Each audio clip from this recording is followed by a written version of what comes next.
ہاتھ میں عصا لیے ہوئے کانپتی ہوئی جب میں قریب پہنچا کانپتی ہوئی کھڑی ہو گئی.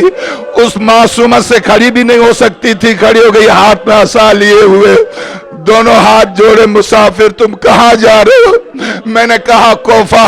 تو کیا مجھ پر اتنا احسان کرو گے؟ میرا ایک خط ہے. کہا کس کے نام پر؟ میرے بابا حسین کے نام پر. تو کیا حسین کوفہ گئے؟ جی ہاں کوفہ گئے ہیں. میں لے جاؤں گا شہزادی, لے جاؤں گا, مگر میں کیسے پہچانوں؟ بہت آسان ہے. جب پہنچو گئے تو دائیں جانب قمر بنو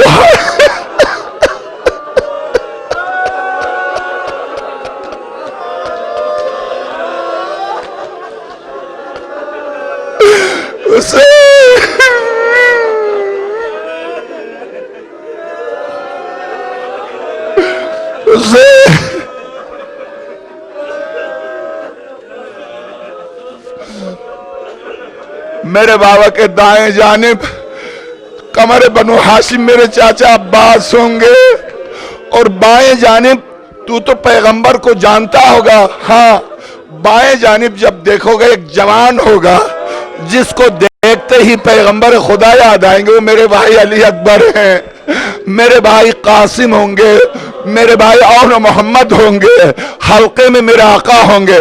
اگر تب بھی نہ پہچانے تو میری ایک چھوٹی سی بہن ہے,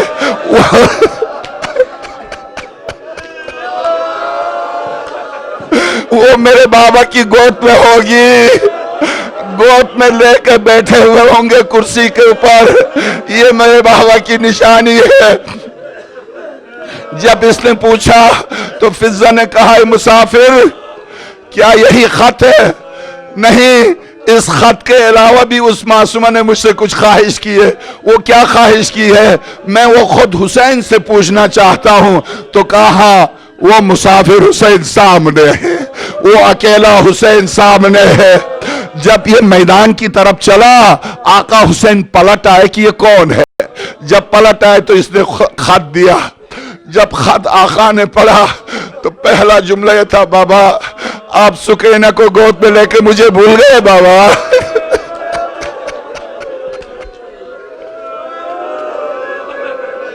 مجھے بھول گئے بابا, سکینہ کو گود میں لے کے مجھے بھول گئے بابا. آپ نے میرے بھائی علی اکبر کو بھیجنے کا وعدہ کیا تھا, نہیں بھیجا بابا. جب آقا حسین پڑھ رہے تھے خط کو تو راوی کہتا فرق رق عیناہ من الدموع. ایک ایک جملے کو پڑھتے جاتے تھے, روئے جاتے تھے, روئے جاتے تھے.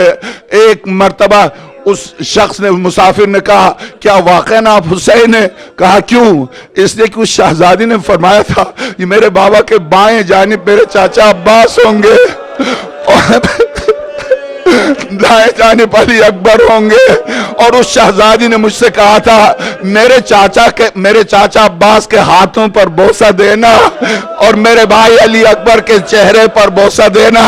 تو جیسے ہی ہاتھوں کا نام لیا آقا حسین نے, اب آقا حسین نے نہر القمہ کا رخ کیا, کہا عباس مدینے سے میری بیمار بیٹی نے سلام کہا ہے عباس. بس جزاکم ربکم جزاکم ربکم.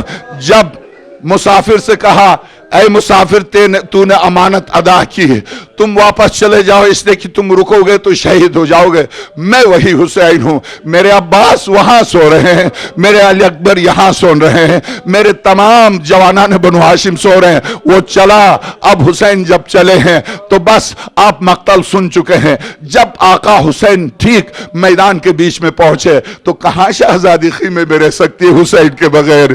کہاں شہزادی رک سکتی ہے؟ یہ جو آپ جب جاتے ہیں تو ٹھیک حرم کے سامنے ایک بلندی ہے جس کا نام ہی تل زینبیہ ہے. اس بلندی کا نام تل زینبیہ ہے. جس وقت میرے آقا حسین نے آواز دی حل من ناصرن, ہے کوئی جو حسین کی مدد کرے, تو اس وقت شہزادی تل زینبیہ پر آ چکی تھی. تل زینبیہ پر آ کر دیکھا مقتل میں زین ذوالجناح سے زمین کربلا پر اتر چکے ہیں. اب دیکھا کہ تیروں کے اوپر آقا کا آقا کا جسم بلند ہے، زمین پر نہیں ہے، تو ایک مرتبہ آواز دی، یا اپنے ساتھ شہزادی زینب کی آواز، یا اپنے ساتھ اتنظر الی الحسین وہو یقتل، اے اپنے ساتھ تو دیکھ رہا ہے حسین ذبح ہو رہا اور تو دیکھ رہا ہے.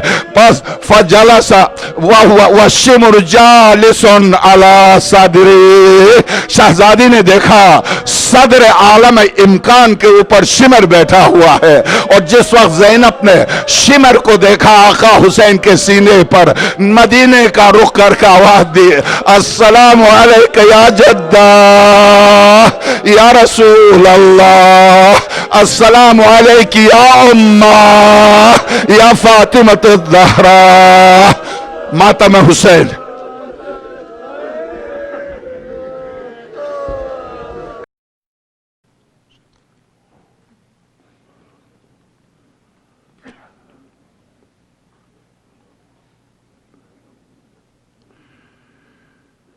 اعوذ باللہ من الشیطان اللعین الرجیم.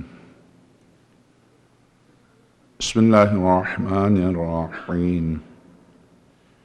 الحمد للہ الذی علا فی توحدہ ودنا فی تفردہ وجل فی سلطانہ وعظم فی ارکانہ واحاط بکل شیء علما وهو فی مکانہ وقہر جمیع الخلق بقدرته وبرہانہ مجیدا لم یدل محمودا لا یزال بارئ المستوکان وداحی المدحوات وجبار الارضین والسماوات سبوح قدوس رب الملائکة والروح متفضل على جميع من يراه متطول على جميع من شاء يلفظ كل عين والعيون لا ترى كريم حليم ذو أطانات قد وسع كل شيء برحمته ومن عليهم بنعمته لا يعجل بانتقامه ولا يبادر إليهم بما استحقوا من عذابه قد فهم السرائر وعلم الضمائر ولم تخف عليه المكنونات ولا اشتبهت عليه الخفيات له الإحاطة بكل شيء والغلبة على كل شيء والقوة في كل شيء والقدرة على كل شيء ليس كمثله شيء وهو منشئ الشيء حين الأشعى دائم قائم بالقسط لا إله إلا هو العزيز الحكيم. صلوات اللهم صل على محمد.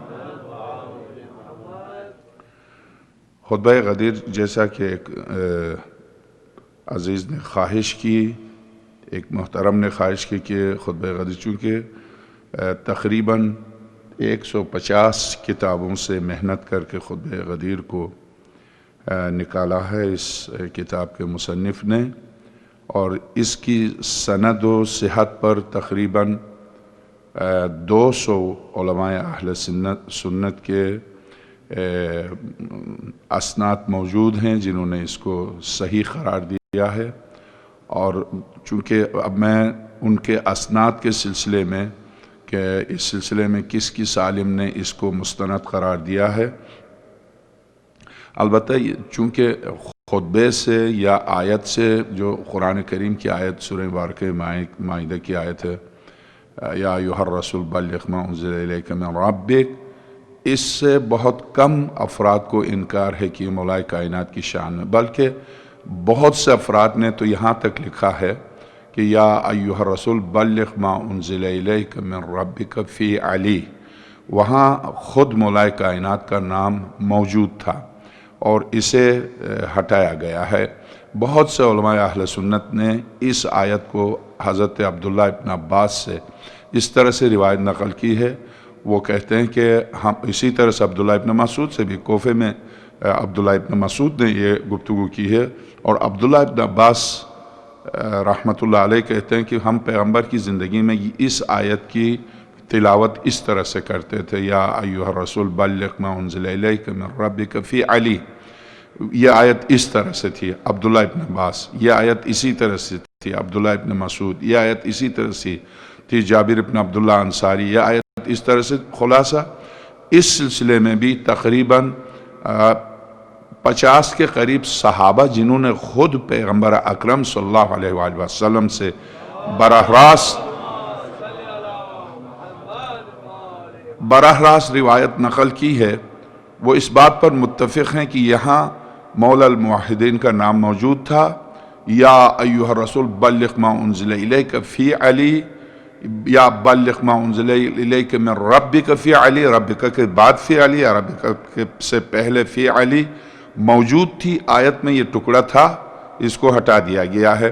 میں اس پر چونکہ کل کی گفتگو میں جو میری ان مجالس کی آخری گفتگو ہے، جیسا کہ ہمارے محترم زیدی صاحب نے فرمایا، اس میں عرض کروں گا کہ کیا اس کے معنی کی تحریف ہوئی ہے قرآن کریم میں، اس کے معنی کی کمی ہوئی ہے قرآن کریم میں، جبکہ مکتبہ اہل البیت کے سارے مفسرین اور یہاں تک کہ اب تو فقہا جیسے حضرت آیت اللہ خوئی اپنے زمانے کے علم عرض کروں آپ کی خدمت میں علم اصول میں فرد فرید مانے جاتے تھے، اور فقہ میں حضرت آیت اللہ محسن حکیم رضوان اللہ تعالیٰ علیہ، یعنی ایک طویل عرصے تک واقعاً آغا حکیم رضوان اللہ تعالیٰ علیہ فرد فرید تسلیم کیے جاتے تھے، چونکہ اسی زمانے میں آغا خمینی بھی نجف میں تھے، آغا خوئی بھی نجف میں تھے، آغا شاہرودی بھی نجف میں تھے، آغا خنصاری بھی نجف میں تھے، آیت اللہ گلپایگانی بھی قم میں تھے، اور آیت اللہ شریعت مدار بھی تھے۔ ان سب کے ہوتے ہوئے حکیم کی موجودگی میں ان کا نام نہیں آتا تھا۔ نجف میں کہتے تھے حکم الحکیم، حکیم نے حکم دیا ہے۔ عالم دوران تھے، اپنے زمانے کے متفق علیہ عالم دوران تھے فقہ میں۔ حضرت آیت اللہ سید ابو القاسم خوئی جب درس خارج کے لیے جاتے تھے تو بغل میں آغا حکیم کی کتاب مستمسک لے کے جاتے تھے، یہ حکیم کی عظمت ہے۔ تو ان تمام مجتہدین نے خاص طور سے آغا خوئی کی تفسیر ہے، البیان تفسیر کا مقدمہ ہے، اس میں پوری طرح آغا خوئی نے ثابت کیا ہے کہ مکتبہ اہل البیت قرآن کریم میں کمی بیشی کا اعتقاد نہیں رکھتا، یہ مکمل ہے۔ اور سب سے بڑی بات یہ کہ اسی منبر پر میں آپ کی خدمت میں عرض کر چکا ہوں، علائم ظہور پر جزیرہ خضرا پوری کتاب پڑھ کے سنایا آپ کو، اس کے آخر میں جس نے جا کر جزیرہ خضرا میں آقا امام زمانہ روح لہ الفدا کی اللہم صلی علی محمد وآل محمد کی بارگاہ میں پہنچے، اور 17 دن 18 دن آپ کے بیٹے کے بیٹے کے بیٹے چوتھی پشت سید شمس الدین کی خدمت میں رہے، اور ان سے براہ راست باقاعدہ 18 دن تک تعلیم حاصل کی۔ 18 دن تک جو تعلیم حاصل کی، جو اختلافی مسائل تھے وہ انہوں نے پوچھے، جیسے اذان و اقامت میں علی ولی اللہ ہے، جیسے عرض کرو آپ کی خدمت میں آقا امام زمانہ، خاص طور سے آقا امام زمانہ روح لہ الفدا کے ظہور سے متعلق کہ کب حضرت کا ظہور ہوگا، اور ملاقات کا اشتیاق کس طرح سے، کون کون لوگ کس طرح سے حضرت سے ملاقات کا شرف حاصل کرتے ہیں، اور ہم کیوں محروم ہیں۔ بہت سے لوگ محروم ہیں، بہت سے لوگ اپنے گھروں میں بھی حضرت سے ملاقات کر سکتے ہیں، بہت سے لوگ حضرت کی محبت و عشق میں نکلتے ہیں، صحراؤں میں بھی نہیں ملتے، اس کی وجہ کیا ہے؟ یہ تمام سوالات جو انہوں نے کیے ہیں اور اس کا پوری تفصیل سے جواب ان کو ملا ہے۔ ان سوالات میں سے ایک اہم ترین سوال یہ تھا کہ آقا کیا یہ قرآن جو اس وقت ہمارے پاس موجود ہے، ہم یہ عقیدہ رکھتے ہیں کہ آقا امام زمانہ ارواحنا لہ الفدا جب تشریف لائیں گے تو قرآن لے کے آئیں گے، تو کیا وہ قرآن اور اس قرآن میں کوئی فرق ہے؟ کیا یہ قرآن اس میں کوئی کمی ہے؟ تو سید شمس الدین جو خود امام زمانہ روح لہ الفدا کے نائب کی حیثیت سے جزیرہ خضرا میں ان کے بیٹے کے بیٹے کے بیٹے چوتھی پشت کے وہ وہاں نماز پڑھاتے ہیں، وہ ان کے قائم مقام ہیں، اور ہر ہفتے ان کے پاس خود حضرت سے دستخط کیے ہوئے احکام آتے ہیں۔ تو ان سے جب دریافت کیا تو آج سید شمس الدین نے فرمایا نہیں، یہ قرآن مکمل ہے، اس میں کوئی نقص نہیں ہے، اس میں کوئی کمی نہیں ہے۔ مولا کائنات نے جو قرآن، یہ قرآن بھی مولا کائنات کا جمع کیا ہوا، جسے سورہ بقرہ کی 10 آیتیں یاد نہ ہو وہ کیا قرآن جمع کرتا ہے؟ قرآن امیر المومنین ہی کا لکھا ہوا، وہ جو آقا امام زمانہ روحی لہ الفدا جو لے کے آئیں گے وہ صرف قرآن ہی نہیں، وہ تفسیر بھی ہے ساتھ ساتھ، یعنی کس کی شان میں آیت اتری ہے، مذمت ہے تو کس کی، تعریف ہے تو کس کی، چونکہ اس قرآن میں سوائے ابو لہب کے کسی کا نام نہیں آیا مذمت میں، کیا صرف ابو لہب رہ گیا تھا بیچارہ، اسی کا نام لیا؟ ابو لہب نے تو مکے سے لے کے مرنے تک، جنگ بدر اولا کے بعد وہ واصل جہنم ہوا۔ ابو سفیان جو ابتدائے اعلان نبوت سے لے کر آج تک ابو سفیان کی نسل جو در بدر کر رہی ہے، ابو لہب ایک شخص تھا، مر گیا، اس کی نسل نہیں ہے۔ اب اس کی نسل کس دین اور مسلک و مکتب اہل البیت کے لیے کوئی پریشانی، آپ نے نہیں سنا ہوگا کہ ابو لہب کے بیٹے نے، ابو لہب کی اولاد نے یہ کیا۔ ابو سفیان آج بھی سفیانی ہیں، آج بھی جو طالبان کے نام سے آپ دیکھیے، ابو لہب کے نام سے کوئی نعرہ نہیں لگتا، نعرہ اگر لگتا ہے یزید کے نام سے لگتا ہے، نعرہ لگتا ہے معاویہ کے نام سے لگتا ہے۔ ابو لہب مر گیا، پھر بھی اس کے نام سے پوری سورہ قرآن میں موجود ہے، تبت یدا ابی لہب۔ ابو سفیان کے نام سے کیوں نہیں ہے؟ کیا اس کا نام نہیں تھا؟ کیا ہٹا دیا گیا ہے؟ معاویہ جیسا شخص جس نے پیغمبر خدا کو ستایا، اور پھر کیا ان کے نام نہیں تھے؟ کیا ان کے مقابلے میں ابو لہب اتنا بڑا دشمن تھا کہ اس کے نام سے پوری سورہ آ گئی؟ یہ سارے سوالات ہیں، ان سوالات کا جواب آپ کل سن لیجئے گا، میں آپ کی خدمت میں اس کا پورا جواب آپ کی خدمت میں پیش کروں گا۔ چونکہ اس خطبے کو پیش کرنے سے پہلے میں نے عرض کیا کہ 200 سے زیادہ علماء اہل سنت اس خطبے کے ایک ایک لفظ کی صحت و سند پر متفق ہیں، مگر اس کے باوجود میں اس خطبے کو شروع کرنے سے پہلے آپ کو حیرت ہوگی، یقیناً آپ جانتے ہیں کہ 18 ذی الحج کو یہ خطبہ دیا سرور کائنات نے، 18 ذی الحج کا خطبہ۔ 4 دن ہیں جن کو قرآن کریم نے ایام اللہ کہا، 4 دن ہیں جن کو ایام اللہ کہا، اگرچہ ہر دن خدا کا دن ہے، مگر خاص طور سے 4 دن ایسے ہیں جن کو قرآن کریم نے ایام اللہ کہا، خدا کے دن۔ وہ کون سے دن ہیں؟ 17 ربیع الاول سرور کائنات اور امام صادق سلام اللہ علیہ کی ولادت باسعادت کا دن ہے، اور 18 ذی الحج ہے تکمیل دین و تکمیل قرآن و تکمیل آئین الہی اور اعلان ولایت کا دن ہے۔ 18 ذی الحج کے سلسلے میں سیرت حلبیہ نے 18 ذی الحج کے سلسلے میں لکھا۔ اب میں جو ابھی عرض کر رہا تھا 18 ذی الحج کے سلسلے میں پوری طرح لکھا۔ حق تبلیغ اور اعتراف صحابہ نے عرض کیا، ہم گواہی دیتے ہیں کہ آپ پیغمبر اکرم نے اس خطبے سے پہلے ایک تنکا ہاتھ میں لیا اور اس تنکے کو لوگوں کی طرف دکھا کے کہا، مسلمانوں یہ بتاؤ اس تنکے سے متعلق بھی جو احکام تھے کیا میں نے تم تک پہنچائے؟ تو سب نے کہا قالوا بلا یا رسول اللہ، سب نے کہا ہاں یا رسول اللہ آپ نے پہنچا دیا، بلکہ انہوں نے کہا لقد نصحت وبلغت، آپ نے بہت نصیحت کی، وجاہدت ونصحت وبلغت، آپ نے تبلیغ کی، آپ نے نصیحت کی، آپ نے جہاد کیا، فجزاک اللہ خیر الجزا، خدا آپ کو جزائے خیر دے۔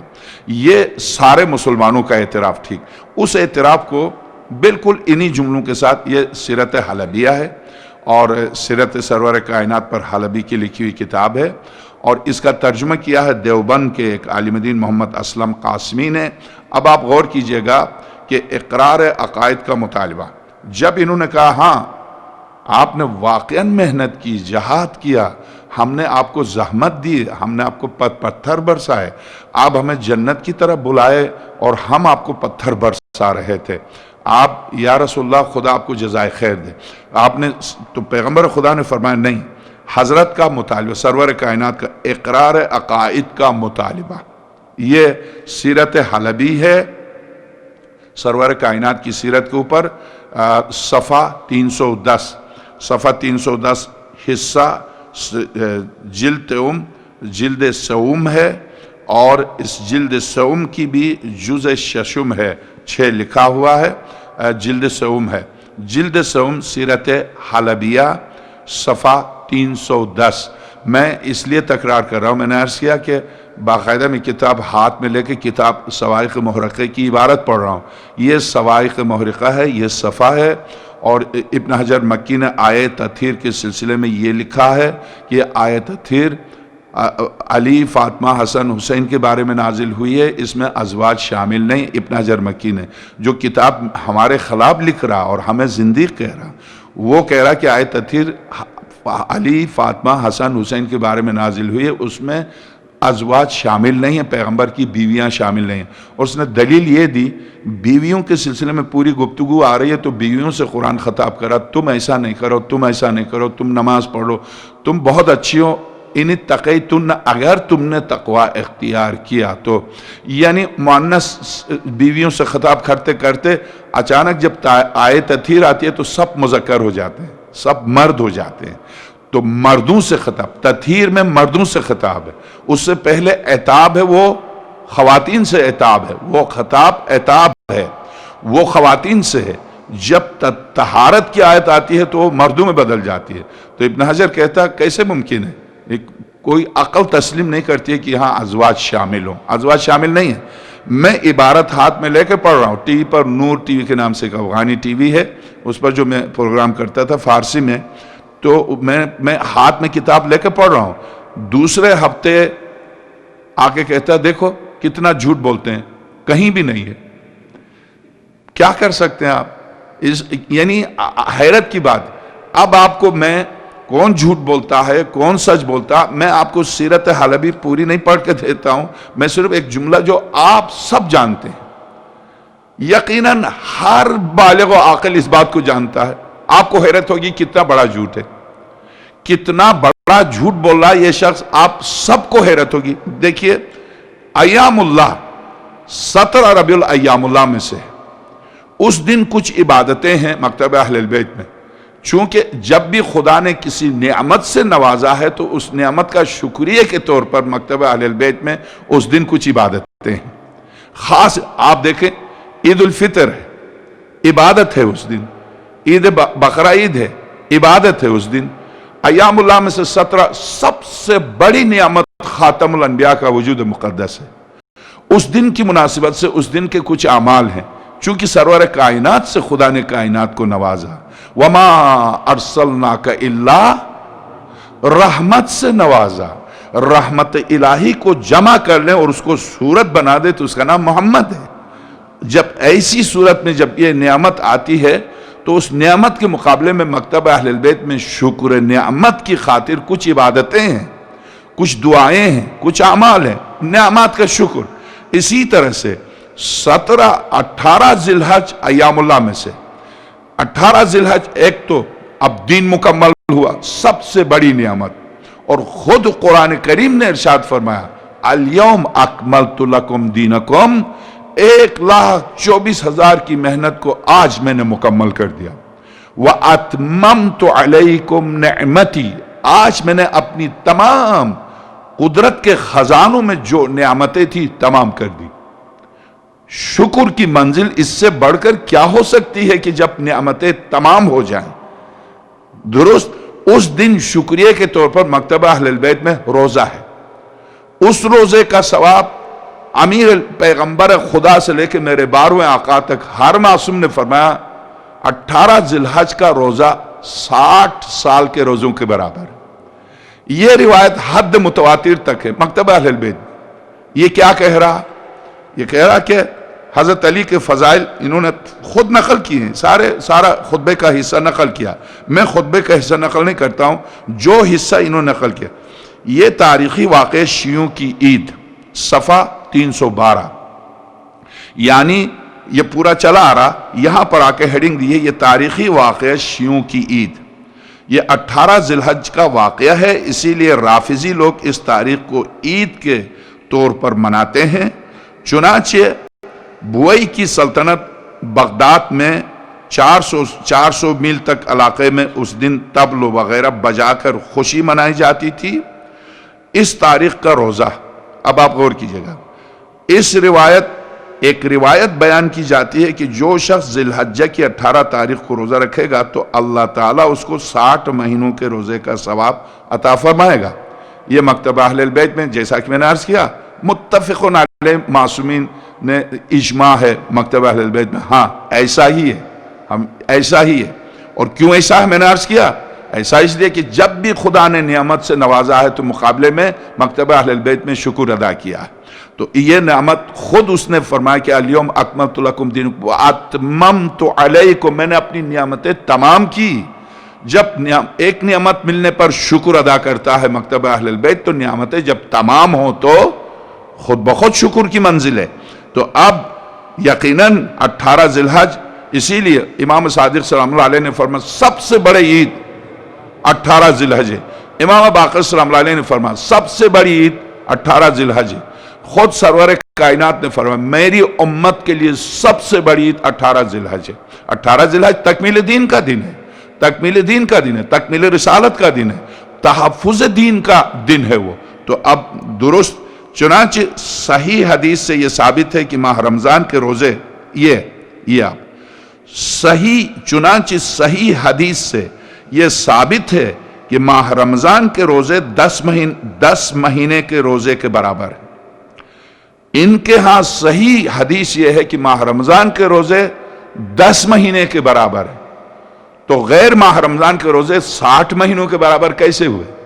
یہ کہہ رہے ہیں چنانچہ صحیح حدیث سے یہ ثابت ہے کہ ماہ رمضان کے روزے 10 مہینے کے روزوں کے برابر ہیں. لہٰذا یہ کیسے ممکن ہے کہ اس کے علاوہ کسی ایک دن کے روزے 60 مہینے روزوں کے برابر ہوں؟ یہ حدیث بالکل باطل ہے.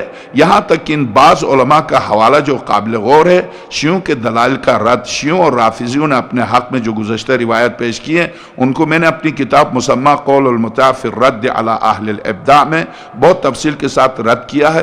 میں نے اس کتاب میں علامہ ابن حجر ہیشمی کے حوالے بھی دیے ہیں اور بیان کیا کہ شیعوں کا اس سلسلے میں مختلف دلیلوں سے رد ہوتا ہے. خبر واحد حجت نہیں. اب چونکہ وہ خبر واحد کہہ رہے ہیں یعنی 500 صحابہ گواہی دے رہے ہیں، آپ کہہ رہے ہیں خبر واحد. ہاتھ نماز باندھنے کے لیے 2 راوی نہیں ہیں، آپ کہہ رہے ہیں تواتر. سبحان اللہ. وضو کے لیے 1000 سے زیادہ افراد ہیں. جب بصرے میں امیر المومنین نماز پڑھائی سب نے کہا پیغمبر کی وفات کے بعد پہلی بار پیغمبر والی نماز پڑھی. 1000 صحابہ ہیں، آپ کہہ رہے ہیں خبر واحد ہے. جب ابو ہریرہ سے روایت آتی ہے تو آپ کہہ رہے ہیں اجماع ہے. یعنی اجماع ابو ہریرہ کا نام ہے، اجماع المومنین کا نام ہے. اجماع کس چیز کا نام ہے؟ اب آپ یہاں بس میں خیر اجماع خبر واحد نہیں، میں نے بالکل آپ سے منبر سے عرض کیا تھا ایک طالب علم کی حیثیت سے، آپ سب کہیں گے کتنا جھوٹ. کیا کہا انہوں نے؟ چنانچہ صحیح حدیث سے یہ ثابت ہے کہ ماہ رمضان کے روزے 10 مہینے کے روزوں کے برابر. ٹھیک، یعنی مکتبہ اہل سنت میں ماہ رمضان کے روز ایک روزہ 10 مہینوں کے روزے کے، ماہ رمضان کے روزے 10 مہینے، ایک روزہ 10 مہینوں کے روزے کے. یہی کہہ رہا نا، میں کوئی غلط تو نہیں سمجھاؤں، آپ بھی یہی سمجھ رہے ہیں. جب چنانچہ صحیح حدیث سے یہ ثابت ہے کہ ماہ رمضان کے روزے 10 مہینے کے روزوں کے برابر ہیں، لہٰذا یہ کیسے ممکن ہے کہ اس کے علاوہ کسی ایک دن کے روزے 60 مہینوں کے روزے کے برابر ہوں؟ جبکہ ماہ مبارک سب سے افضل ترین میں، اس میں کوئی شک نہیں ہے. شہر رمضان انزل فیہ القرآن ہدی للناس وبینات من الہدی والفرقان. درست ہے ماہ مبارک کی فضیلت کو کوئی مہینہ نہیں پہنچتا، اس میں کوئی شک نہیں ہے، کوئی شبہ نہیں. مگر سوال یہ ہے کہ ماہ مبارک کا ایک روزہ غیر ماہ مبارک کے 10 مہینوں کے روزے کے برابر. یہ کتنی جھوٹی روایت ہے جو قرآن کے منافی ہے. آپ سورہ انا انزلنا کی جس کو تلاوت ہو تلاوت کر لیں. انا انزلناہ فی لیلۃ القدر وما ادراک ما لیلۃ القدر. لیلۃ القدر تو قدر کا ایک روزہ 1000 روزوں سے بہتر ہے. صریح قرآن. قدر کا روزہ 1000 مہینوں سے، آپ 10 مہینے کہہ رہے ہیں، آپ 10 مہینے کہہ رہے ہیں. اسی سے اندازہ کیجئے کہ مکتبہ اہل البیت کے مقابلے کے لیے کس قدر جھوٹ بھرا ہوا. یعنی آپ اتنے اندھے ہو گئے کہ قرآن کو پیچھے چھوڑ رہے ہیں. آپ اتنے اسی لیے کیا کہا سورہ بنی اسرائیل نے؟ بس اب آپ سمجھ لیجئے قرآن نے کیا کہا. قرآن کریم نے ارشاد فرمایا یوم ندعو کل اناس بامامہم فمن اوتی کتابہ بیمینہ. ہم قیامت کے دن ہر شخص کو امام کے ساتھ بلائیں گے. جو امام کے ساتھ آئے گا جس کا اعمال نامہ اس کے دائیں ہاتھ میں تھما دیں گے، وَيَقْرَؤُونَ كِتَابًا وَلَا يَظْلِمُونَ فَتِيلًا، وہ بڑی خوشی سے خندہ پیشانی سے اپنی کتاب پڑھ لیں گے، ذرہ برابر ان پر ظلم نہیں ہوگا۔ اس کے بلا فاصلہ عجیب تعبیر ہے، وہ تعبیر اسی لیے کہ صریح قرآن کی آیات کے خلاف اتنے اندھے ہو گئے ہیں آپ۔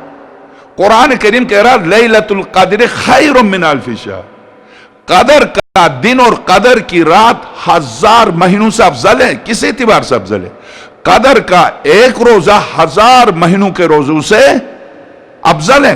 آپ کہہ رہے ہیں کہ ماہ رمضان میں تو ہر روزہ جو ہے وہ 10 مہینے کے روزوں کے برابر، قرآن کہہ رہا آپ کے مقابلے میں نہیں، 1000 مہینوں کے، تو آپ کس کو جھٹلا رہے ہیں؟ یعنی مکتبہ اہل البیت کی دشمنی میں صریح قرآن کی آیت کو آپ جھٹلا رہے ہیں، صریح قرآن کی آیت کو جھٹلا رہے ہیں۔ قرآن اگر پیغمبر کو کہے پاک و پاکیزہ ہے، قرآن اگر سرور کائنات کے بارے میں کہہ دیں، یعنی سرور کائنات کی عظمت و جلالت کے بعد قرآن صاف طور سے کہہ دے سَنُقْرِئُكَ فَلَا تَنْسَىٰ سَبِّحْ اسْمَ رَبِّكَ الْأَعْلَىٰ الَّذِي خَلَقَ فَسَوَّىٰ وَالَّذِي قَدَّرَ فَهَدَىٰ وَالَّذِي أَخْرَجَ الْمَرْعَىٰ فَجَعَلَهُ غُثَاءً أَحْوَىٰ سَنُقْرِئُكَ فَلَا تَنْسَىٰ۔ یہ قرآن اس طرح سے پڑھ دیں گے آپ بھولیں گے نہیں، قرآن کہہ رہا آپ بھولیں گے نہیں۔ آپ ٹھیک قرآن کے مقابلے پر آ کے کہتے ہیں بھول جاتے تھے، بھول جاتے تھے۔ قرآن کہہ رہا سورہ، یہ ساری صورتیں مکی ہیں۔ قرآن سورہ نجم، قرآن کہہ رہا وَمَا يَنْطِقُ عَنِ الْهَوَىٰ إِنْ هُوَ إِلَّا وَحْيٌ يُوحَىٰ، پیغمبر اپنی مرضی سے گفتگو ہی نہیں کرتے۔ آپ کہہ رہے ساری گفتگو اپنی مرضی سے ہوتی تھی، قرآن سے نہیں۔ قرآن کہہ رہا علمہ شدید القوا، یہ وہ پیغمبر ہے جسے خود شدید القوا نے پڑھا ہے۔ آپ کہہ رہے ہیں وہ پڑھے لکھے ہی نہیں تھے، وہ ان پڑھ تھے۔ آپ کو اہل البیت کی دشمنی نے قرآن کے مقابلے پر کھڑا کر دیا ہے، بالکل قرآن کے مقابلے پر آپ کھڑے ہیں۔ جب آپ کو اتنی دشمنی ہے تو پھر یہ سارا خطبہ، یہ سارے فضائل کیوں بیان کیے؟ مجبور ہیں، چونکہ ظاہر ہے جب خاتم الانبیاء نے 1 لاکھ کے مجمع سے بیان کیا تو کس کس کو چھپا لیں گے؟ زور حکومت سے مدینے پر تو پابندی لگا دی کہ جس نے کوئی بھی حدیث بیان کی اس کی زبان کھینچ دیں گے۔ یہ تو کر دیا، یہ تو کر دیا کہ جس نے روایتوں کو لکھا تھا ان سے منگوا کے جلا دیا، یہ تو کر دیا۔ مگر جو وہاں، چونکہ اس دن تو پورے ساری کائنات کو خاتم الانبیاء نے بلایا تھا، صرف مدینے میں تھوڑی تھے۔ 1 لاکھ کی آبادی کہاں تھی مدینے میں؟ 10,000 سے زیادہ آبادی تو تھی نہیں۔ تو اب وہاں تو سارے مسلمان تھے، جہاں تک جزیرت العرب میں جہاں تک اسلام گیا تھا وہ سب پہنچ، چونکہ پیغمبر خدا نے فرمایا تھا۔ اب میں عرض کروں گا، اس میں سرور کائنات نے خاص طور سے اس غدیر کی خاطر جو حج نہیں جا سکتے تھے ان تک کو بلایا تھا۔ یہ سیرت حلبی، جو یعنی جو معذور ہے، نہیں چل سکتا، فرمایا نہیں وہ آ جائے، وہ آ جائے۔ جو مستطیع نہیں ہے، جس کے پاس مال نہیں ہے، فرمایا نہیں قرض لے کے بھی آ جائے، جبکہ قرض لے کے حج نہیں ہوتا۔ تو اس کا مطلب حج کے لیے نہیں تھا، اس اتمام حجت کے لیے تھا، اس تبلیغ رسالت کے لیے تھا، اس آخری پیغام الہی کے لیے تھا۔ ورنہ جن پر شرعاً حج واجب نہیں ہے کیوں بلائیں گے خاتم الانبیاء صلی اللہ علیہ وآلہ وسلم؟ صرف چونکہ میں جا رہا ہوں، میرے نقش قدم پر تمہیں چلنا ہے۔ اس سال تم کو ضعیف ہو، کمزور ہو، مریض ہو، تندرست ہو، سن رسیدہ ہو، جوان ہو، بڈھے ہو، سب آ جائیں۔ اور سرور کائنات کا ارشاد فَلْيُبَلِّغِ الْحَاضِرَ الْغَائِبَ، میں یہ خطبہ دے رہا ہوں، جو حاضر ہے وہ غائب تک پہنچا دے۔ تو اب وہاں جتنے سنیں، مدینے میں آپ انقلاب برپا کر کے آپ حق علی کو غصب کر لیں، مگر جو وہاں نہیں تھے ان کو کیا کریں گے؟ آپ ان کی زبانوں کو کیسے کاٹ دیں گے؟ اب ایک تو یہ مسئلہ، دوسرا مسئلہ اب آپ غور کیجئے، ایک واقعے کو میں آپ کی خدمت میں عرض کرتا ہوں، ایک صلوات بھیجیے گا۔ یہ سیرت حلبی صریح قرآن کی آیت کے خلاف، لیلۃ القدر خیر من الف شہر، ایک رات کی عبادت، رات سے مراد صرف رات میں نزول کی وجہ سے، ورنہ کوئی بھی اہل سنت کی تفسیر اٹھا کے دیکھیے، شیعہ کی تفسیر اٹھا کے دیکھیے، قدر کا دن اور قدر کی رات دونوں شامل ہیں۔ تو قدر کی رات اور دن کا ایک اس ایک دن اور رات کا عمل 1000 مہینوں کے سری آیت ہے لیلۃ القدر خیر من الف، الف کے معنی 1000 الف۔ تو آپ جب مقابلے پر آئے ہی ہیں قرآن کے، آپ جب مقابلے پر آ ہی گئے ہیں تو پھر چھپا لیجئے اس کو۔ دیکھیے حرث کی گرانی اور دعائے عذاب، اب آپ غور کیجئے، یہ بات آپ نے آ حضرت کو غصہ، جبکہ آ حضرت کو کبھی غصہ نہیں آتا تھا، آ حضرت کو غصہ، اس پر فضیلت علی پر حرث کی حجت و بحث، اے محمد، اس نے آ کے انتہائی غصے سے سرور کائنات کا نام بھی احترام سے نہیں لیا، کم سے کم نصارہ نجران بھی اگر بارگاہ رسالت میں آئے تھے تو کنیت سے پکارتے ہیں ابو القاسم، ظاہر ہے وہ پیغمبر کو مانتے تھوڑی ہیں، مگر کنیت سے، انسانیت ایک الگ چیز ہے۔ مذہب، اگر آپ میرا مذہب نہیں مانتے یا میں آپ کے عقیدے کو نہیں مانتا ہوں تو انسانیت تو قدر مشترک ہے، آپ گفتگو میں آداب کو ملحوظ رکھیں، انسانی حقوق کو ملحوظ نظر رکھیں۔ تو اب چونکہ سرور کائنات صلی اللہ علیہ وآلہ وسلم کے پاس نعمان ابن حارث فہری جب آیا، حرث کی حجت و بحث، اے محمد صلی اللہ علیہ وآلہ وسلم، آپ نے ہمیں حکم دیا کہ ہم اس بات کی شہادت دیں کہ اللہ تعالیٰ کے سوا کوئی معبود نہیں، اور یہ کہ آپ اللہ کے رسول ہیں، ہم نے سب مانا۔ آپ نے ہمیں یہ کہا کہ پھر آپ ہمیں یہ حکم دیا کہ ہم رات دن میں 5 نمازیں پڑھیں، رمضان کے مہینے کا روزے رکھیں، اپنے مال کی زکوٰۃ دیں، بیت المال کا حج کریں۔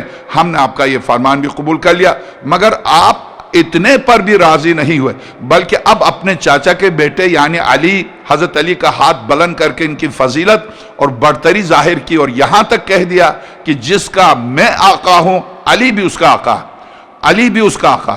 اب بتائیے کہ کیا آیا یہ بات اللہ تعالیٰ کی طرف سے آیا ہوا حکم ہے یا خود آپ نے اپنی طرف سے فرمایا؟ حضرت کو غصہ، اس پر رسول اللہ صلی اللہ علیہ وآلہ وسلم کی آنکھیں سرخ ہو گئی، اور آپ نے ارشاد فرمایا، قسم ہے اس ذات کی جس کے سوا کوئی معبود نہیں، یہ حکم اللہ تعالیٰ کی طرف سے ہے، میں نے اپنی طرف سے نہیں کہا۔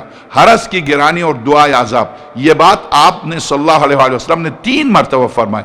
اس پر حرث ابن نعمان کہتے ہوئے کھڑے ہو گئے، اے اللہ، اگر تیری جانب سے یہی بات حق ہے، اور ایک روایت کے الفاظ یوں ہیں کہ اے اللہ، محمد صلی اللہ علیہ وآلہ وسلم جو کچھ کہہ رہے ہیں اگر وہی حق ہے تو ہم پر آسمان سے پتھر برسا یا ہمیں خوفناک عذاب دے۔ حرث کو فوری عذاب، سب دیکھ، یہی مجلسی نے نقل کیا، یہی صدوق نے نقل کیا، یہی کلینی نے نقل کیا، یہی مفید نے نقل کیا، یہی سید مرتضیٰ نے نقل کیا۔ میں شیعہ حوالے سے گفتگو کروں تو مشکل ہے، میں آپ کے حوالے سے گفتگو کروں تو آپ ماننے کے لیے تیار، یا تو آپ کو چھپانا ہی تھا تو نہ لکھتے، نہ لکھتے۔ جب آپ لکھ چکے ہیں تو بولنے پر پابندی کیوں؟ بولنے والے کا جرم ہے یا لکھنے والے کا جرم ہے؟ اگر ان حقائق کا بیان کرنا جرم ہے تو جائیے اس کی قبر پر آگ لگا دیجئے، اگر ہڈیاں رہ گئی تو وہ تو ایسے بھی جل رہا۔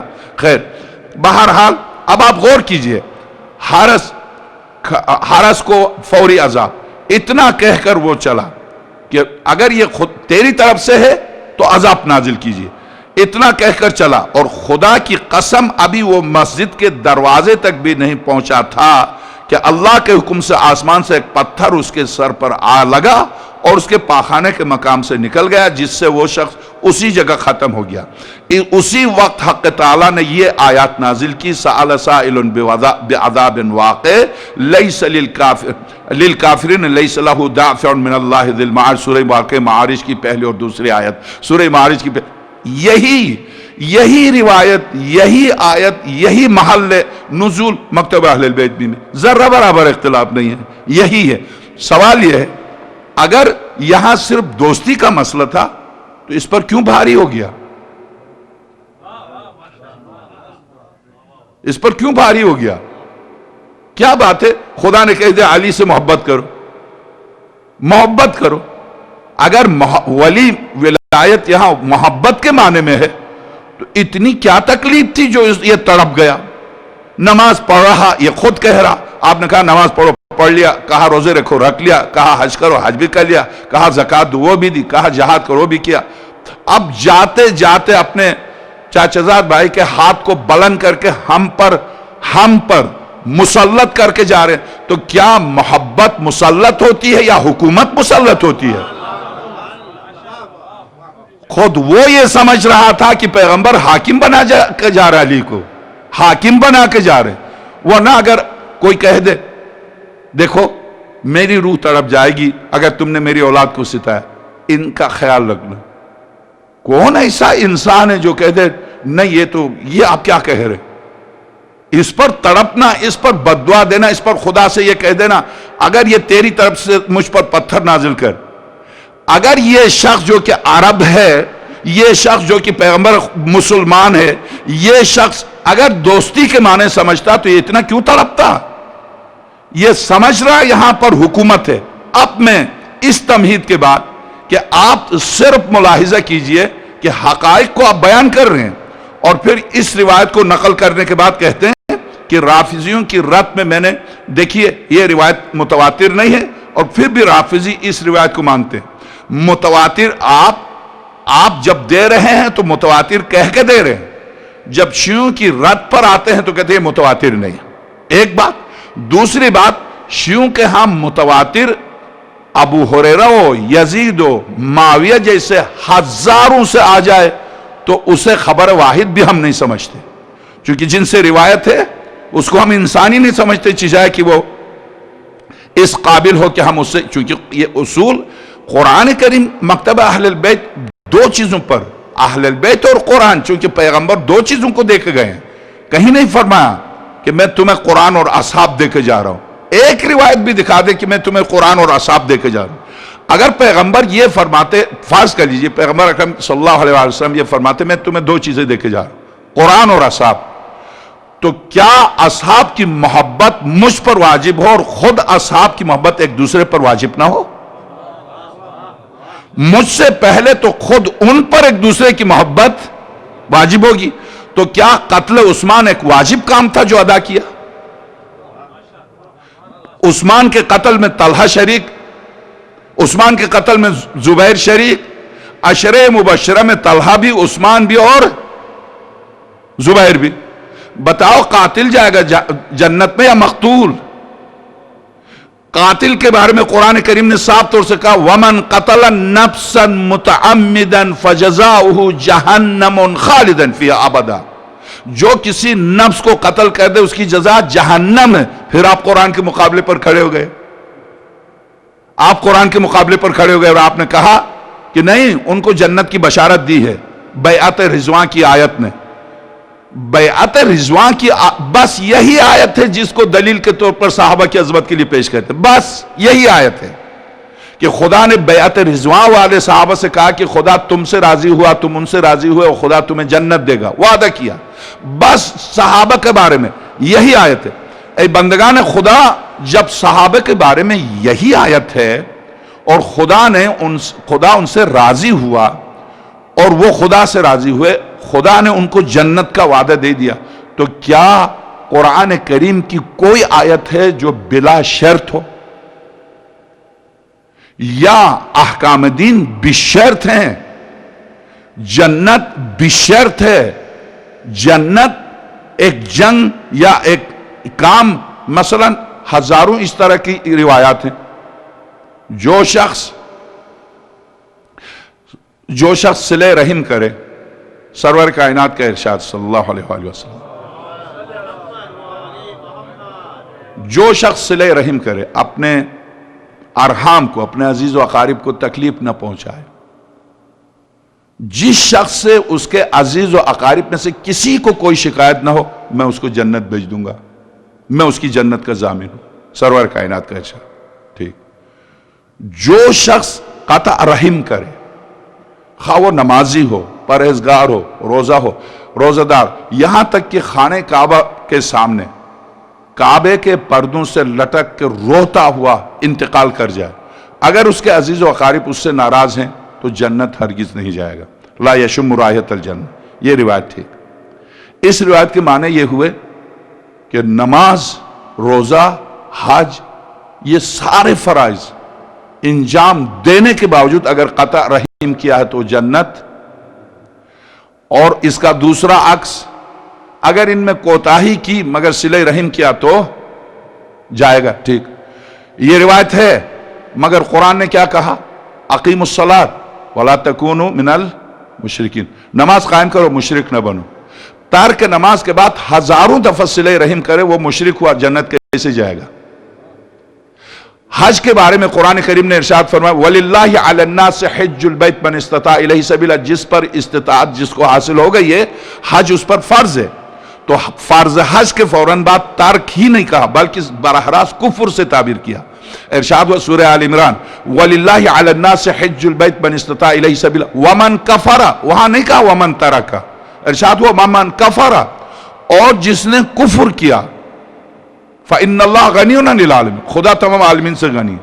تو اب ترک حج کو خدا کفر سے تعبیر کر رہا، ترک نماز کو شرک سے تعبیر کر رہا، اور روایت بتا رہی کہ اگر صلہ رحم کرے تو جنت جائے گا.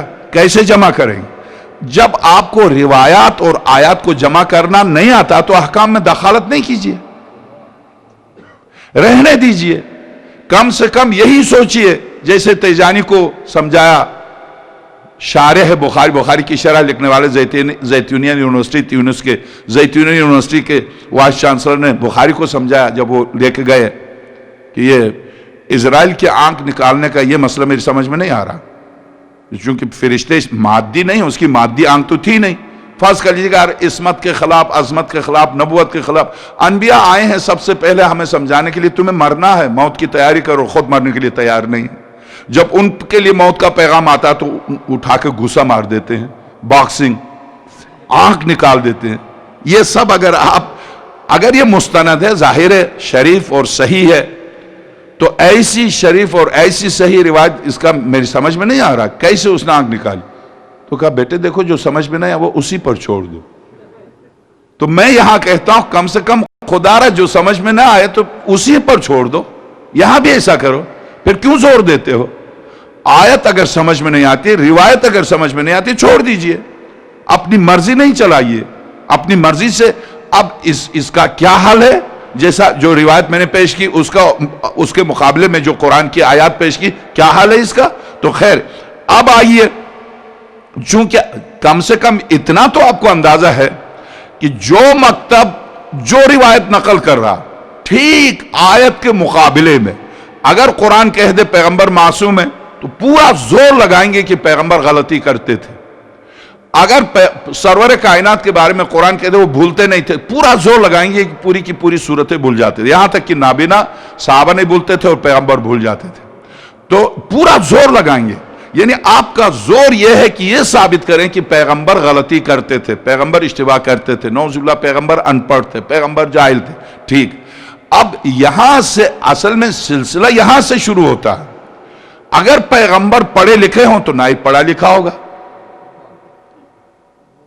چونکہ جو پیغمبر کی جگہ بیٹھا ہے اس کو صحیح ثابت کرنے کے لیے آپ پوری کوشش کیجئے کہ پیغمبر کو جاہل ثابت کریں. بخدا یہ ہے، صرف یہی ہے اور کچھ نہیں. چونکہ لولا لما خلقت الافلاق، صاحب معراج زمین پر آ کر کسی تخت پر منبر پر بیٹھ جائیں تو پھر صاحب معراج کی جگہ پر کوئی صاحب معراج ہی بیٹھ جائے. وہ بیٹھ جائے زمین پر بھی جو عرش پر بھی اس کے ساتھ تھا، فرش پر بھی وہی بیٹھے ان کی جگہ پر جو عرش پر بھی ان کے ساتھ تھا. تو یہ بیچارے زمین پر ساتھ نہیں تھے، عرش پر کہاں؟ نہ بدر میں، نہ حنین میں، نہ یہ سیرت حلبیہ صاف طور سے کہتے کہ ہاں سورہ آل عمران کی آیات صحابہ کے بارے میں جو جنگ سے بھاگے تھے. یہ پیغمبر تمہیں پیچھے سے صدا دے رہے تم کہاں جا رہے ہو؟ کیوں پہاڑ کے اوپر بھاگے جا رہے؟ یہ قرآن کی آیت ہے، پہاڑ کے اوپر کیوں بھاگے جا رہے ہو؟ پیغمبر تمہیں پیچھے صدا. یعنی یہ سب کچھ آپ لکھ لیں تو لکھنے والا مجرم نہیں. صفحات میں جو حقائق دبے ہوئے ہیں ایک ایک صفحے کو کھول کے اگر میں بیان کروں تو میں مجرم ہوں. میں مجرم ہوں. کیوں؟ کیونکہ صفحات کے اندر رہنے دو. اگر رہنے دینا ہے تو پھر اب آئیے مولا کائنات کے سلسلے میں. یہ تو سیرت حلبیہ سے میں نے آپ کی خدمت میں عرض کیا کہ آپ نے ملاحظہ کیا پیغمبر کے بارے میں، امیر المومنین کے بارے میں صریح آیات کے مقابلے میں کھڑے ہیں. صریح آیات کے آپ دیکھ سورہ مبارکہ انزلنا یعنی غدیر ان کو اتنی تکلیف ہوئی ہے اس سے، حالانکہ روزہ رکھنے سے آپ کو کیا تکلیف ہے؟ اگر شیعہ عید غدیر کو روزہ رکھتے ہیں تو آپ کیوں اس قدر تڑپ رہے ہیں کہ یہ بدعت ہے، یہ حرام؟ دنیا بھر میں آپ کے مدرسے کے دروازے پر شراب بکتی ہے، کیا واجبات میں سے؟ آپ اسی کو کیوں نہیں روکتے؟ آپ ہاتھ دھو کے پیچھے پڑ گئے کہ 10 صرف رمضان المبارک کے ایک روزے کی فضیلت 10 مہینوں کے روزے کے برابر ہے، تو ذی الحج کے ایک روزے کی فضیلت کس طرح سے 60 مہینوں کے روزے کے برابر ہوئی؟ تو آپ نے دیکھا یہ شخص یا تو جاہل ہے یا لوگوں کو دھوکہ دے رہا ہے کہ لیلۃ القدر خیر من الف شہر، رمضان المبارک کے قدر کا ایک روزہ 1000 مہینوں کے روزے سے افضل ہے۔ صریح قرآن، سنی، شیعہ، دیوبندی، مالکی، حنفی، شافعی، حنبلی سب متفق ہیں قدر کی رات 1000 راتوں سے افضل ہے، قدر کا دن 1000 دنوں سے افضل ہے۔ آیت کے مقابلے میں آپ اجتہاد کر رہے ہیں۔ اب آئیے، اتنی سی تمہید کو سننے کے بعد میں معذرت کے ساتھ تمہید ہی میں وقت نکل گیا ہے، میں خطبہ تو لے کر آیا تھا، پورا غدیر کا پورا خطبہ ہے، اور بیچارے نے بڑی محنت کر کے 200 کتابوں سے محنت کر کے ایک ایک کتاب کے صفحے دیے ہیں، اور اس کے بعد اس خطبے کو پیش کیا ہے۔ میں خطبہ ظاہر ہے کہ شروع ہوتا ہے توحید ذات لم یزل سے، سرور کائنات کا غدیر خم میں یہ خطبہ جو شروع ہوتا ہے حمد و ثناء الہی اور توحید پروردگار سے۔ آپ ایک صلوات بھیجیے گا۔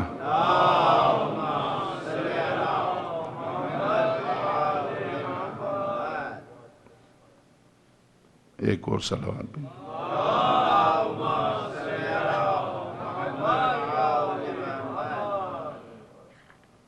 اس خطبے کے شروع میں جو روایات نقل کی ہیں وہ روایات میں آپ کی خدمت میں سن چکے ہیں، چونکہ میں نے وعدہ یہ کیا تھا کہ میں صرف خطبہ آپ کی خدمت میں پیش کروں گا۔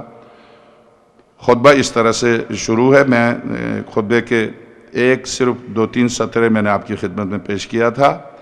سرور کائنات نے جب منبر لگا غدیر کا، اور اس منبر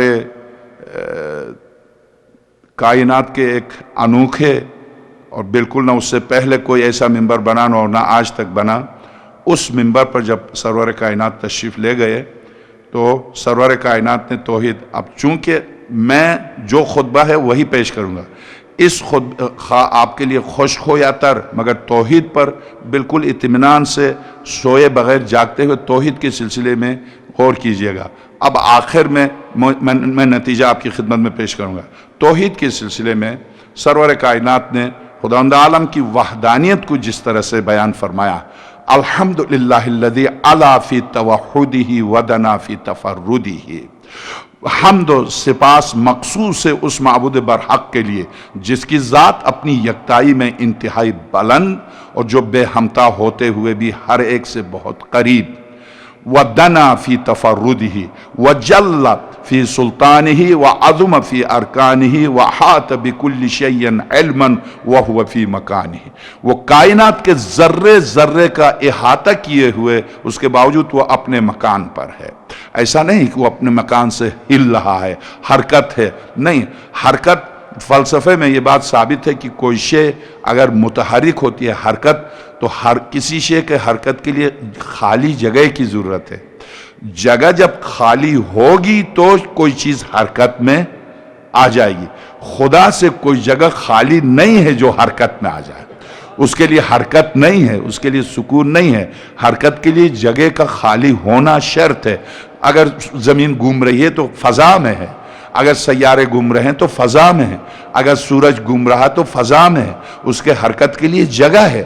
خدا کے وجود ذات لم یزل سے کوئی جگہ خالی نہیں ہے جو اس کے لیے حرکت کا تصور کیا جائے۔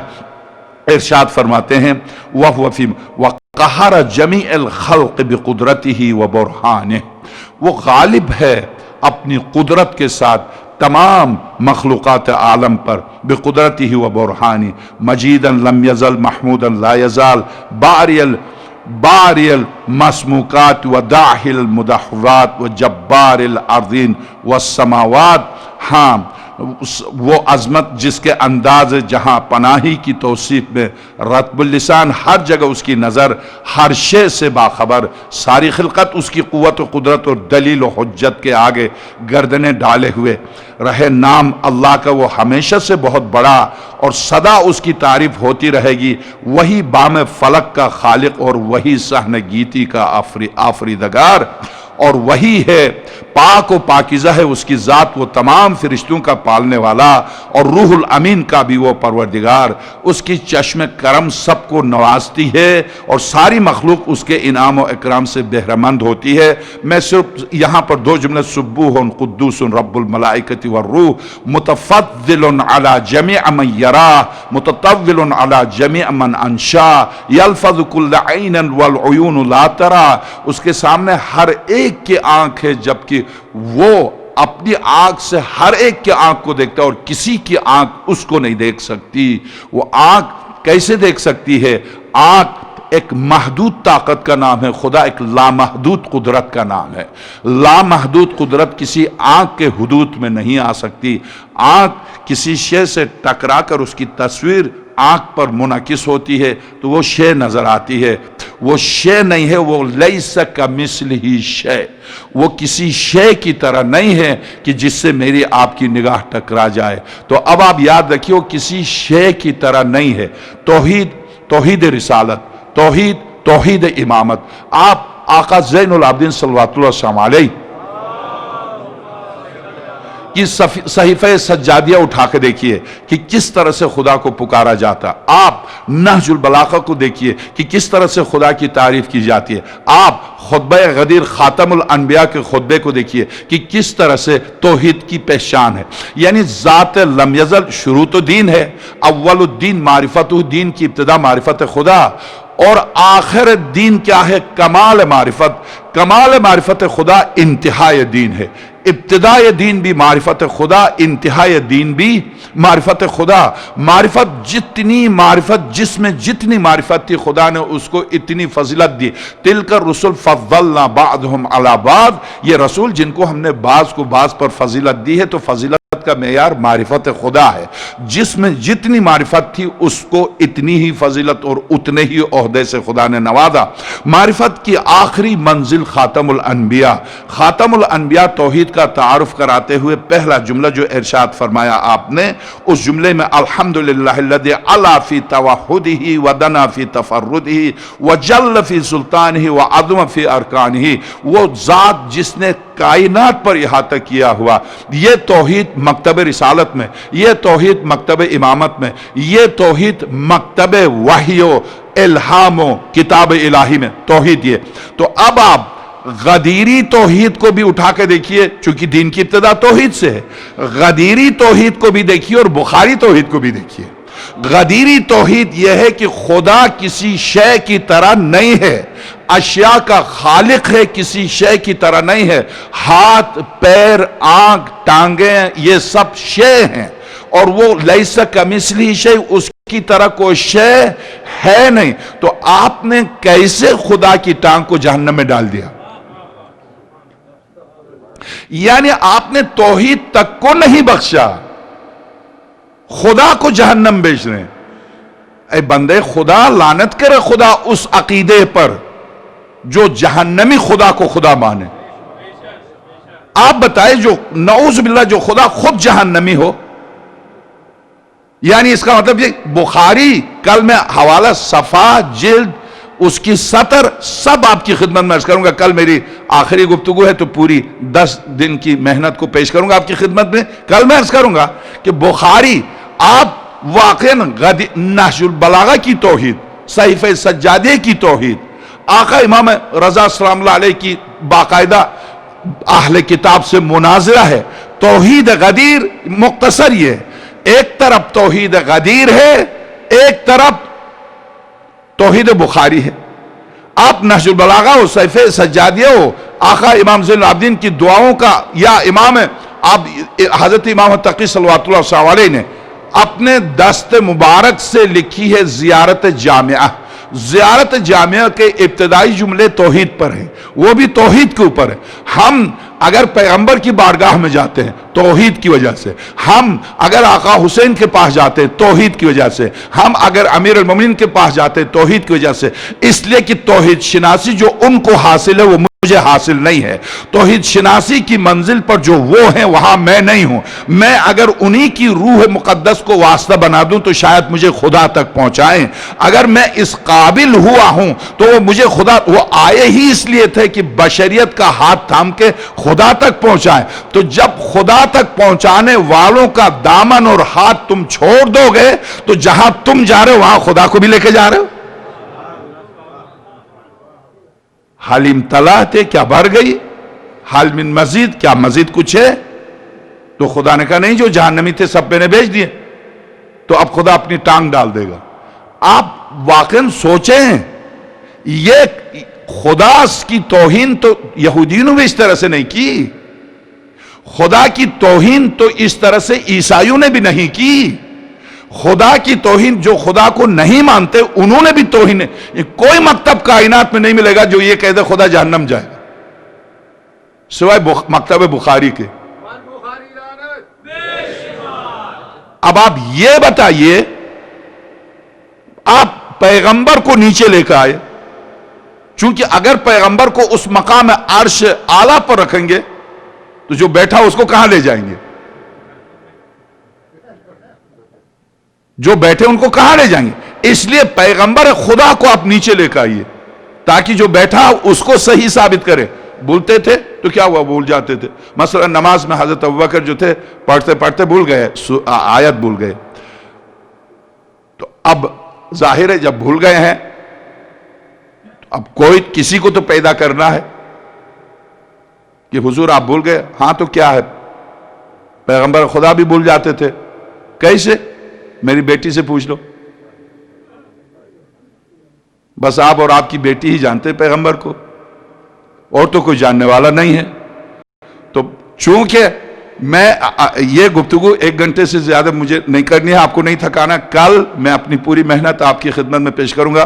غدیر کا خطبہ میں لے کے آیا تھا، میں سمجھ رہا تھا میری 3 مجلسیں، اس لیے میں نے غدیر کا حوالہ دیا تھا بار بار، اور جس نے خواہش کی تھی اس سے بھی وعدہ کیا تھا میری 2 مجلسیں، ایک آج کی اور ایک کل کی، اور اس کے بعد انشاءاللہ ڈاکٹر ہمارے ترابی صاحب تشریف لا رہے ہیں، تو مجھے نہیں پتا ان کا کیا موضوع ہے، وہ ظاہر ہے کہ جو مناسب سمجھیں گے اسی پر گفتگو کریں گے، مگر میری مجلس کل چونکہ آخری مجلس ہے، اس میں جو کچھ بھی 10 دن تک جو محنت تھی اس کا پھل میں کل آپ کی خدمت میں پیش کروں گا۔ اس کے لیے درخواست ہے، میں کل ہو سکتا ہے چونکہ کل جمعہ ہے، پرسوں ہفتہ ہے، اور اس اعتبار سے میں آپ کی اجازت سے میری آخری مجلس کے حوالے سے میں تھوڑے سے چند منٹ آپ سے زیادہ لوں گا۔ آج میں یہیں تک، میں نہیں چاہتا ہوں کہ آپ تھک جائیں اور کل بھی یہ سوچ کر نہ آئے کہ مولوی خامخواہ وقت زیادہ لیتا، تو کل سرور کائنات کا خطبہ کم سے کم دو صفحے اس کے میں پڑھ دوں، اور وہ 2 صفحے جو خاص کام کے صفحے ہیں جن پر 200 علماء متفق ہیں۔ اس خطبے کو نقل کرنے کے بعد حلبی لکھتا ہے یہ روایت متواتر نہیں۔ بندے خدا، متواتر کس روایت کو کہتے ہیں؟ یعنی جو 3 مستند صحابہ ہیں، مثلا فرض کر جی عبداللہ ابن عباس ہے، عبداللہ ابن مسعود ہیں، جابر ابن عبداللہ انصاری، اگر ان 3 یا اسی طرح سے 4 کو لیجئے، ابو سعید خدری، 4 صحابہ سے ان کی اولاد یا ان کے بعد والوں نے نقل کیا، 10 سے ان کے بعد 20 نے نقل کیا۔ اس روایت کو بخاری، مسلم، ابو داؤد، ترمذی، نسائی سب کہتے ہیں بہترین روایت، مستند ترین روایت۔ کیوں؟ 1 سے زیادہ صحابہ سے نقل ہے۔ غدیر کی روایت آپ 100 سے زیادہ صحابہ سے نقل کریں اور آخر میں کریں متواتر نہیں ہے، آپ کہہ رہے متواتر نہیں ہے۔ پھر ہم نے یہ اب اس پر سیرت حلبی میں ہن پر تنقید کی ہے، شیعہ عجیب بیوقوف ہے، شیعہ عجیب بیوقوف، یہ جملہ شیعہ عجیب بیوقوف ہے، خود ہی کہتے ہیں کہ ہم اس روایت پر عمل کرتے ہیں جو تواتر کی حد تک پہنچی ہو، اور یہ تواتر کی حد تک نہیں پہنچے غدیر کی روایت عمل بھی کرتے ہیں۔ عجیب بیوقوف ہے۔ بیوقوف تو ہے یا میں؟ ہم نے یہ کب کہا کہ معاویہ اور یزید اور ابو ہریرہ جیسوں سے تواتر سے؟ ہمارے ہاں تواتر سے مراد معصوم اور معصوم کے نقش قدم پر چلنے والے، تو ہمارے ہاں اس نقش قدم پر چلنے والے 1000 سے 10,000 نے نقل کیا ہے۔ ہمارے ہاں جو تواتر کی تعریف ہے وہ ابو ہریرہ اس میں نہیں آتا، اس میں نہیں آتا معاویہ، اس میں نہیں آتا عمراس، اس میں نہیں آتا عمر سات، اس میں نہیں آتا شمر۔ آپ 10 شمر سے ایک روایت نقل کر کے کہتے تواتر ہے۔ ہم 10 عبداللہ جابر ابن عبداللہ انصاری، عمار یاسر، میثمۃ عمار، مقداد ابن سلمان، ابو ذر، ہم 10 ابو ذر اور 20 ابو ذر سے نقل کرتے ہیں، تو بھی ہم دیکھتے ہیں کہ کیا قول معصوم ہے یا نہیں۔ قول معصوم اگر شامل ہے تو ہم سر تسلیم خم کرتے ہیں، نہ تمہاری طرح قرآن کے مقابلے میں، نہ تمہاری طرح پیغمبر کے مقابلے میں، نہیں، اجتہاد پیغمبر کے مقابلے میں، اجتہاد قرآن کے مقابلے میں۔ قرآن شدت سے، جب یہودیوں نے کہا ید اللہ مغلولہ، خدا کے ہاتھ بندھے ہوئے، جبکہ خدا کے ہاتھ ہی نہیں ہے تو بندھے ہوئے کیا مطلب؟ کیوں خدا کو غصہ آیا؟ خدا کہہ دیتا ہے کتنا جھوٹ بولتے، میرے تو ہاتھ نہیں ہے، میرے ہاتھ پیر نہیں ہے۔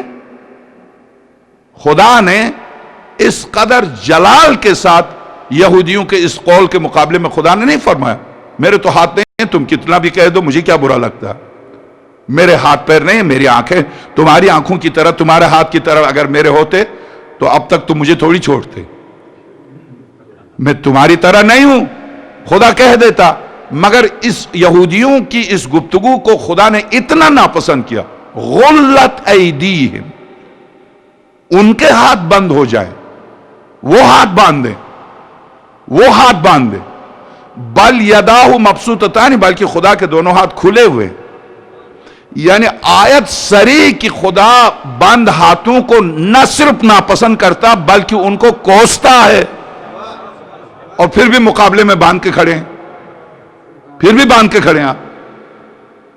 تو خدا کہتا غلت ایدیہم، ان کے ہاتھ بندے ہیں، تو ہم بھی کہتے ہیں وہی آیت کی تلاوت کرتے ہیں، تمہارے ہاتھ ہمیشہ ہی بندے رہیں، کھلے ہی نہ یہاں نہ قبر میں نہ آخرت میں۔ ایک فرقہ ہے جو مرنے کے بعد مردے کے وہ بائیں ہاتھ کو توڑ دیتے ہیں دفناتے وقت، ایک فرقہ ہے، آپ کو حیرت ہوگی، اس کی تھوڑی سی وضاحت انشاءاللہ کل سے چاہتا ہوں کہ آپ استحصال ہے اقبال صاحب، اس کے بغیر کام تھوڑی چلتا ہے۔ دکان میں ایک دکھانے کے لیے ایک چیز رکھتے ہیں جو کشش، تو میں عرض کروں جی ہاں، تو میں آپ کی خدمت میں عرض کروں کہ بس اب میں نے کہا کل تو انشاءاللہ، اور کل آپ آئیں گے تو میں کہہ دوں گا میں نے تو کہا تھا کل، تو کل کی کوئی حد بندی تو ہے نہیں، تو میں آپ کی خدمت میں عرض کروں کہ نہیں، کل ظاہر ہے کل سے مراد کل ہی ہے، وہ حیدرآبادی کل نہیں، جو قبلہ فرد موسی صاحب بھی بیٹھے جو 1000 سال کو بھی حیدرآباد میں کل ہی کہتے ہیں، یعنی اگر حیدرآباد والوں سے پوچھا آدم کب پیدا ہوئے، کل پیدا ہوئے تھے۔ اپنی اپنی زبان کی اپنی اصطلاح ہوتی ہے، تو بہرحال میری مراد کل سے وہ پاکستانی کل ہے، یعنی آج نہیں کل، حیدرآبادی کل نہیں۔ تو میں آپ کی خدمت میں عرض کروں کہ جی ہاں، قرآن کے مقابلے میں، رسول کے مقابلے میں، خدا کے مقابلے میں یہ پہلی بات یا دوسری بات یا ایک روایت یا 2 روایت نہیں ہے۔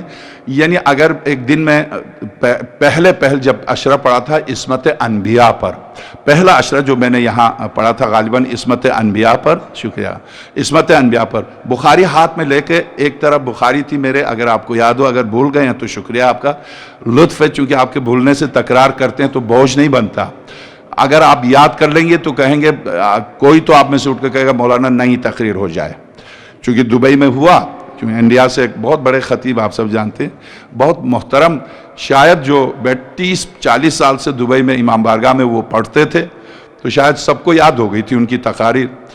جیسے ہی وہ بیٹھ گئے ممبر پر تو ایک جوان بالکل سامنے سے اٹھے، کہا قبلہ اگر جسارت نہ ہو تو آج نئی تقریر ہو جائے، تو وہ بھی خطیب تھے، انہوں نے کہا بیٹے دیکھو بالکل نئی تقریر ہو جائے، مگر تقریر کا مسئلہ نماز کی طرح ہے، مجلس یہ نماز کی طرح، جس دن نماز میں سورہ ہم کی جگہ دوسری سورہ لے کے آ جاؤ، دوسری تقریر میں کر دوں گا. تو میں آپ کی خدمت میں عرض کروں کہ جی ہاں، تو اب واقعاً دین کے ساتھ مولا کائنات کا یہ خطبہ کہ میرے قائم کے ظہور سے پہلے دین، اس سے ابا سے تشبیہ دی ہے حضرت نے خطبے میں، ابا کی طرح ہو جائے گا جس کو الٹ دیا گیا ہو اور اندر کا باہر کر کے پہن لیا ہو. صورتحال یہ ہے، بالکل صورتحال یہی ہے. تو اس صورتحال کے پیش نظر جو خطبہ غدیر ہے انتہائی لذیذ، ظاہر سرور کائنات وحی الہی سے دھلی ہوئی گفتگو ہے، کوثر و تسنیم سے دھلی ہوئی گفتگو ہے، اور اس میں چاشنی ہی الگ ہے. آپ واقعاً جس نے ترجمہ کیا، خدا انہیں اگرچہ کافی ضعیف ہو گئے ہیں، تقریباً 80-85 سال سے زیادہ عمر ہو گئی ہمارے ابن حسن نجفی صاحب قبلہ کو، خدا انہیں مزید 80 سال عمر دے.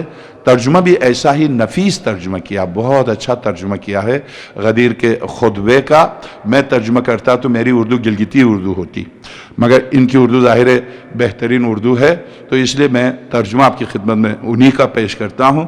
تو اب آپ واقعاً اسی سے اندازے لگائیے جس طرح سے غدیری توحید، غدیری رسول، غدیری امام، غدیری خدا، بالکل اس کے مقابلے میں آپ توحید و رسالت و تمام نماز و روزہ، آپ ایک ایک حکم کو دیکھیے. نماز ہے، ہاتھ باندھنے کو خدا صاف طور سے ناپسند کرتا ہے، کہہ رہا غلت ایدیہم، ان کے ہاتھ بند ہو جائیں. بل یداہ مبسوطتان، بلکہ خدا کے دونوں ہاتھ ایک بھی نہیں ہے. خدا یہاں کہہ رہا دونوں مبسوطتان، تسنیہ کا صیغہ، دونوں ہاتھ کھلے ہوئے ہیں. روزے کے سلسلے میں، وَأَتِمُّ الصِّيَامَ إِلَى اللَّيْلِ، صاف آیت ہے، روزہ تمام کرو رات پر، صاف آیت ہے. روایت ہوتی تو پھر یہی کہتے. دیکھیے متواتر نہیں ہے، شیعہ نقل کرتے، کم سے کم قرآن کو متواتر تو سمجھ لیجئے، قرآن کو تو مان جائیے. وَأَتِمُّ الصِّيَامَ إِلَى اللَّيْلِ، روزہ تمام کرو رات پر. خدا کے واسطے میرے عزیز، دن بھر روزہ رکھتے ہو، ٹھیک دن بھر بھوکے پیاسے، اور ابھی افطار کا وقت نہیں ہوا، افطار کر کے نہ روزہ نہ کھانا، بارگاہ الہی میں پہنچے، پتہ چلا بے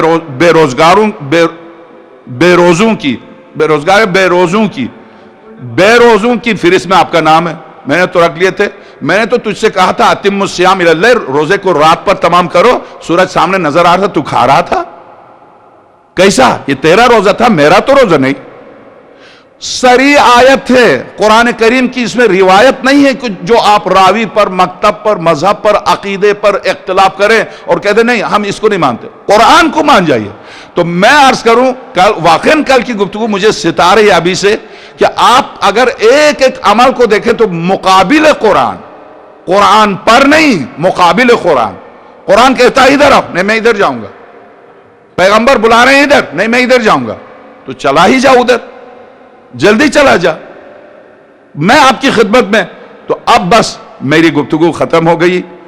آئیے، اگر غدیر کو تحفظ فراہم کیا ہے تو کربلا نے، اگر توحید کو تحفظ فراہم کیا تو کربلا نے، اگر اس دین کو پناہ دی ہے تو خواجہ اجمیری نے غلط نہیں کہا.